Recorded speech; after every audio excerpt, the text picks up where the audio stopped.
এর কুচনা রেডি হয়ে গেল, এবারে সিদ্ধ হবে।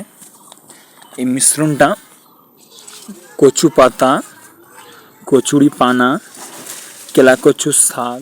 আগে মিশ্রণটা ভালো করে মিক্সড করে নেবো, আমরা সুন্দর করে মিক্সড করে নেবো। এতে তোমার কচু পাতা আছে, ছোলা শাক আছে, কেলা কচু আছে, কচুরি পানা আছে। ভালো করে মিশ্রণ করে নিয়ে আমরা সিদ্ধ করব।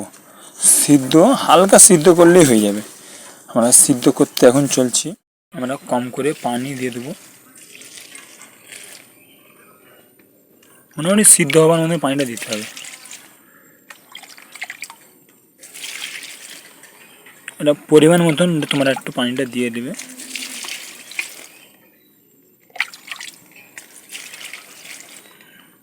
সুন্দর করে পানিটা দেওয়ার পরে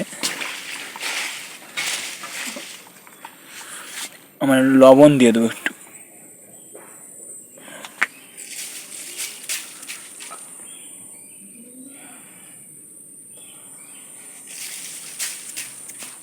লবণটা দেওয়ার পরে ভালো করে মিশ্রণ করব একটু।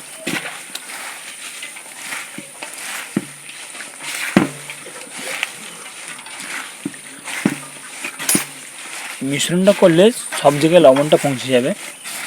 সুন্দর করে মিশ্রণ করলে একটু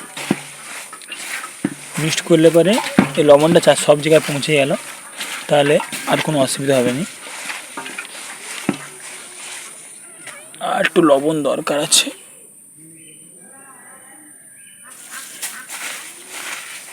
ঠিক আছে, তোমরা এরম করেই করবে।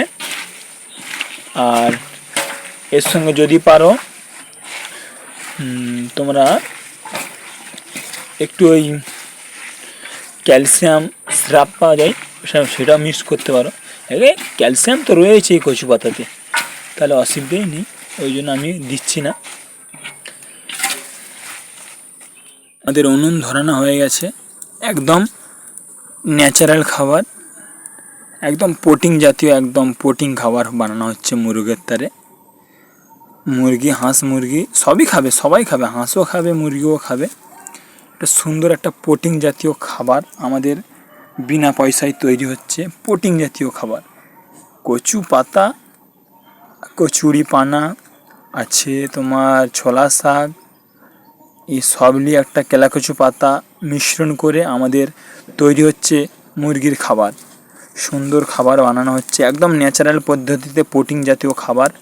তোমরা একবার ঘরে বানিয়ে দেখো কত সুন্দর হয়। কিছুক্ষণ ফুটিয়ে দেওয়া হবে, মোটামুটি তোমার 10 থেকে 15 মিনিটের মধ্যে এটা ভালো করে জাল দিয়ে নিতে হবে। তবে এটা নরম হলে তবে তো ওরা সুন্দর করে খেতে পারবে। দেখো কত সুন্দর লাগছে, দেখো একদম ন্যাচারাল পদ্ধতিতে। একদম মুরগির স্বাস্থ্য ভালো থাকবে।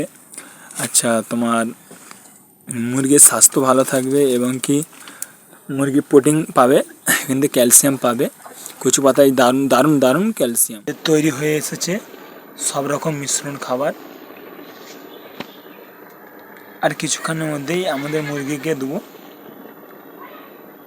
আর একটু হবে, সুন্দর করে বানিয়ে আমাদের মুরগিকে এবারে দেবো। কেমন ফুটছে দেখেছো, দারুণ, একদম সুন্দরভাবে নরম করে নেবে। একদম মিশ্রণটা হয়ে আসবে তখন 1 চামচ হলুদ ফেলে দেবে। কেন, হলুদটা হলো মুরগির অ্যান্টিবায়োটিক হিসেবে কাজ করে। একটু মোটামুটি পরিমাণ মতন দিয়ে দেবে হলুদটা। হলুদ মানে মুরগির অ্যান্টিবায়োটিক, এটা প্রয়োজন নষ্ট করে। দারুণ একটা জিনিস, হলুদের কাজ দারুণ কাজ। তাই মিশ্রণটা করার সময় লবণ আর হলুদটা পরিমাণ মতন ঠিক দিয়ে দেবে। দেশি মুরগির জন্য স্পেশাল খাবার বানানো হয়ে গেছে। এখানে ভুট্টা আছে, এখানে আছে কচু পাতা, এখানে আছে কচুরি পানা, ছোলা শাক, আর এখানে আছে কেলা কচু পাতা। মুরগির একটা মিশ্রণ বানানো হয়েছে। কেমন খাই তোমাদেরকে আশা করি এক্ষুনি দেখিয়ে দেবো। এরকম কত সুন্দর খাচ্ছে আমাদের মুরগিগুলো। এই মিশ্রণগুলো সুন্দরভাবে ওরা খাচ্ছে। আশা করি তোমরা দেখতে পাচ্ছ। এরমভাবে বিনা পয়সায় তোমরা মিশ্রণটা বানাতে পারো।